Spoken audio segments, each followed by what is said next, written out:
औलाद का मोह। दिलीप और सुधांशु नाम के दो भाई थे। दिलीप की शादी कावेरी के साथ हुई और सुधांशु की शादी माया के साथ।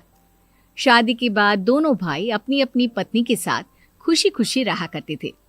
दोनों भाइयों के परिवार एक ही घर में रहता था। साथ में खाना, साथ में घूमना, कुल मिलाकर दोनों भाइयों का परिवार खुशहाल परिवार था। कुछ सालों के बाद दिलीप की पत्नी कावेरी को एक बेटा हुआ। भैया, आज मैं बहुत खुश हूँ। चाचा बन गया हूँ मैं। हाँ भाई साहब, इस बच्चे के घर में आने से तो रौनक आ गई है। मैं सबको बताऊंगी कि मैं तो चाची बन गई हूँ, चाची। तुम दोनों कितने अच्छे हो। हमारे बच्चे के आने से ऐसे खुश हो रहे हो जैसे ये बच्चा तुम्हारा ही हो। बस भैया, अब आपका बेटा इस दुनिया में आ गया ना, हम भी कोशिश करेंगे कि हमारा भी बच्चा जल्दी से इस दुनिया में आ जाए। और फिर आपका और हमारा बच्चा दोनों मिलकर दिन भर घर के आंगन में खेला करेंगे। कितना मजा आएगा ना। सच कहती हो माया, मैं भी उसी दिन का इंतजार कर रही हूँ जब तुम्हारी भी गोद भर जाएगी और मेरे बेटे को एक छोटा भाई या बहन मिल जाएगी। 1 साल बीत जाता है। दिलीप और कावेरी का बेटा अब 1 साल का हो चुका था, लेकिन सुधांशु और माया की कोई औलाद नहीं होती। माया, लगता है कि हमारी जिंदगी में बच्चे का सुख ही नहीं है। ऐसा क्यों कहते हैं? दिलीप भाई साहब का बेटा भी तो हमारा ही बेटा है ना। तुम्हारी बात बिल्कुल ठीक है माया, लेकिन फिर भी हमारा खुद का एक बच्चा होता तो कितना अच्छा होता। हाँ, कावेरी भाभी भी हमेशा कहती हैं उन्हें अपने बेटे के लिए एक छोटा भाई या बहन चाहिए। लेकिन देखिए ना, हमारी तो किस्मत ही कितनी खराब है। हमारे तो सारे ट्रीटमेंट भी फेल हो चुके हैं। डॉक्टर ने भी साफ साफ कह दिया है कि तुम कभी माँ नहीं बन सकती। वही तो सुधांशु, बहुत बुरी किस्मत है हमारी। लेकिन माया, हम अपनी किस्मत को इतना क्यों कोस रहे हैं? हम दिलीप भाई साहब के बेटे को अपने बेटे की तरह ही प्यार कर सकते हैं ना। हाँ जी, बिल्कुल सच कहा। मैं भी वैसा कर सकती हूँ। चाची हूँ, उसे छोटी माँ का प्यार नहीं दूंगी क्या? कुछ दिनों के बाद दिलीप का एक दोस्त दिलीप से मिलने के लिए आता है। अरे क्या बात है दिलीप, बधाई हो बधाई। और घर तो काफी बड़ा है तुम्हारा। वैसे तुमने अपने बेटे के बारे में क्या सोचा है? भैया, और क्या सोचेंगे, बस उसे पढ़ा लिखा कर अफसर बनाएंगे, उसकी पढ़ाई पर खर्च करेंगे। अरे भाभी, आपकी तो इतनी सारी प्रॉपर्टी है, आपको किस बात की चिंता? ले देकर एक बेटा ही तो है। अरे नहीं दोस्त, तुम गलत समझ रहे हो। इस घर में मैं और मेरा छोटा भाई दोनों रहते हैं। इस घर का आधा हिस्सा मेरे छोटे भाई का है। अच्छा, कितने बच्चे हैं तुम्हारे छोटे भाई के? भैया, उनके साथ ना कुछ प्रॉब्लम है। मेरी देवरानी कभी माँ नहीं बन सकती। अरे फिर किस बात की चिंता? अरे मैं तो कहता हूँ अपने बेटे के भविष्य के बारे में सोचिए ही मत। बस ये घर उसके नाम करवा दीजिए। देखिए, आपके भाई का भी कोई बच्चा नहीं है तो सब कुछ आपके बेटे को ही मिलना चाहिए। लेकिन ऐसा करना क्या सही होगा? अगर उनका बच्चा नहीं है तो क्या हुआ? ये घर आधा उनका है, उनकी जो मर्जी है वो करे। अरे कैसी बात करते हो? उनकी कोई औलाद नहीं है, वो क्या करेंगे प्रॉपर्टी अपने नाम रखकर? हाँ, वैसे भाई साहब, आपकी बात तो बिल्कुल सही है। अब जो कुछ भी है वो हमारे बेटे का ही तो है। आखिर वही तो इस घर के वंश को आगे बढ़ाएगा। मैं कल ही देवर जी से बात करती हूँ। अगले दिन सुधांशु और माया, इधर आओ। तुम दोनों से एक बहुत जरूरी बात करनी है मुझे। बताइए ना भाभी, क्या बात है? आपको कहीं जाना है तो आप अपने बेटे को मेरे पास छोड़कर जाइए। मैं ही पूरा दिन रख लूंगी उसे। अरे नहीं माया, वो तो मुझे पता है। मैं किसी और चीज के बारे में बात करना चाहती हूँ। बताइए ना भाभी, क्या बात है?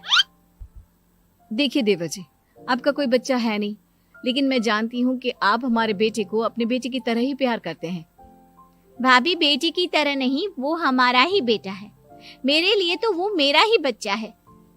वही तो फिर क्यों ना ये सारी प्रॉपर्टी हम मेरे बेटे के नाम करवा दे, क्योंकि तुम्हारा हो या मेरा, हम सबका एक ही तो है बेटा। लेकिन भाभी, अभी तो वो सिर्फ 1 साल का है। अभी से प्रॉपर्टी उसके नाम करवाने का क्या मतलब है? देखिए देवर जी, जो काम जितना जल्दी हो जाए ना उतना अच्छा। आने वाले वक्त का क्या भरोसा। भाभी भरोसा क्यों नहीं, हम तो हमेशा आपके बेटे को माँ बाप की तरह ही प्यार करेंगे।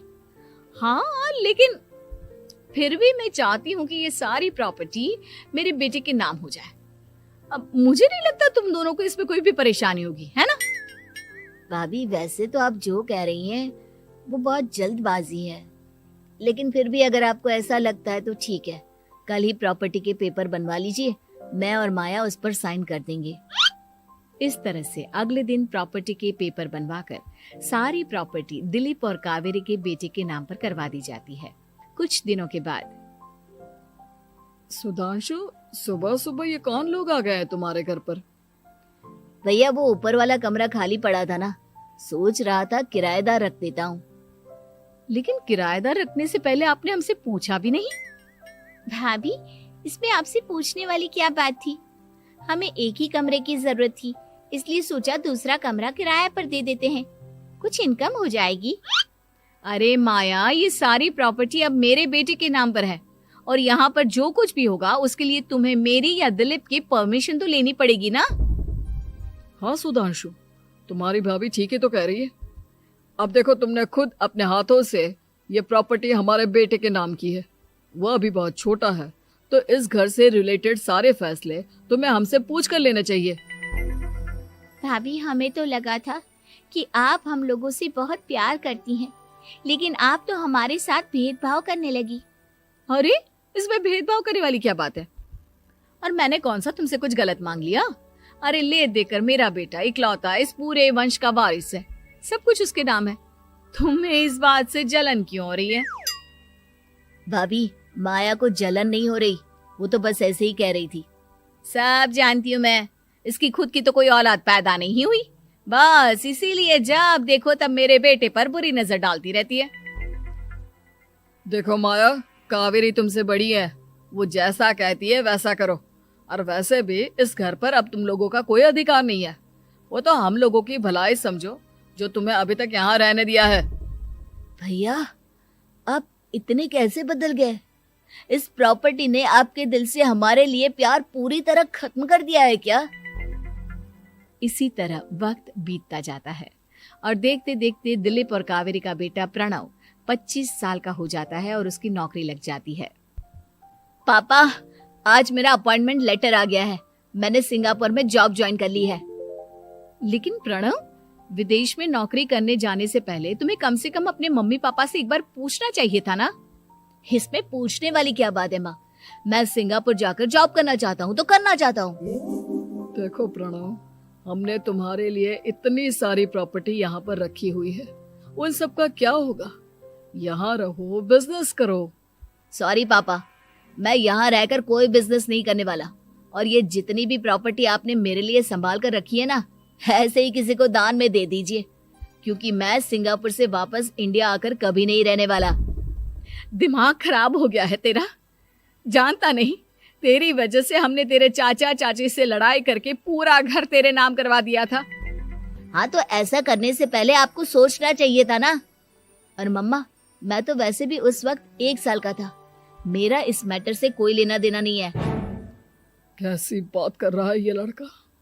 अरे तेरी वजह से अपने छोटे भाई से दुश्मनी लेकर बैठा हूं मैंने तो उसे घर से भी निकाल दिया। जानता नहीं तू, बाजू वाले घर में एक छोटा सा कमरा किराए पर लेकर रहते हैं तेरे चाचा चाची, और ये सब मैंने तेरे लिए किया। देखिए पापा, आपने जो कुछ भी किया अपने लिए किया। मैंने आपसे कब कहा था कि मुझे ये प्रॉपर्टी और घर चाहिए? और वैसे भी अपने भाई के साथ इस तरह का बिहेव करके आपने कोई अच्छा काम तो किया नहीं। तू सही कह रहा है बेटा, हमने तेरे चक्कर में अपने छोटे भाई जैसे देवर और बहन जैसी देवरानी को इस घर से निकाल दिया। बहुत बड़ी गलती हो गई मुझसे। ठीक है मॉम, तो अब आप अपनी गलती सुधारो, लेकिन मुझे तो फॉरेन जाना है, मैं वहीं जाऊंगा। अब आगे क्या करना है ये आपका डिसीजन है। और प्रणव सिंगापुर जॉब करने के लिए चला जाता है। कुछ दिनों के बाद जब दिलीप और कावेरी को अपनी गलती का एहसास होता है तो वो सुधांशु के घर पहुंचती है। सुधांशु, माया, हमें माफ कर दो, हमसे बहुत बड़ी गलती हो गई। क्या हुआ भाभी? आज इतने सालों के बाद अब हम गरीब लोगों के घर क्या करने आई हैं?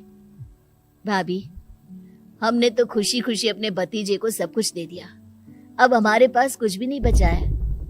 भाई मुझसे बहुत बड़ी गलती हो गई, जो तेरे जैसे भाई को मैंने प्रॉपर्टी के चक्कर में घर से निकाला, और जिसके लिए मैंने ये सब कुछ किया वो खुद ही विदेश चला गया। भैया भाभी, जिस बेटे के लिए आपने हम लोगों को इतनी तकलीफ दी, आपस के प्यार को बिगाड़ा, जब वही आपसे दूर चला गया तो आपको इस बात का एहसास हुआ। लेकिन माफ कीजिए, अब हम आपके साथ रहने के लिए उस घर में नहीं आ सकते। नहीं नहीं माया, ऐसा मत कहो, मुझसे बहुत बड़ी गलती हो गई, प्लीज वापस चलो, मैं वो घर फिर से तुम्हारे नाम कर देती हूँ। भाभी, मैं उस घर का क्या करूंगी? किसके लिए? मेरा कोई बच्चा नहीं, मैं तो बस जिंदगी भर आप लोगों के साथ प्यार से रहना चाहती थी, प्रणव को अपने बेटे की तरह प्यार करना चाहती थी, लेकिन आपने मुझसे वो अधिकार छीन लिया। भाभी और भैया, एक सवाल पूछना चाहता हूँ आप लोगों से। जो बच्चा कुछ ही दिन पहले दुनिया में आया हो, जिस बच्चे के भविष्य का आपको पता ही ना हो, उसके लिए अपने पुराने रिश्तों को तोड़ देना, अपने सगे रिश्तेदारों से दुश्मनी मोल लेना, उनके साथ झगड़ा करना, उनकी बेइज्जती करना, क्या ये सही है? कम से कम हमें सही वक्त का इंतजार तो करना चाहिए ना। सिर्फ प्रॉपर्टी के लिए अपने सगे भाई को घर से निकाल दिया, वो भी अपने 1 साल के बेटे के लिए। क्या ये वाकई में सही था? जवाब दीजिए मेरी बात का।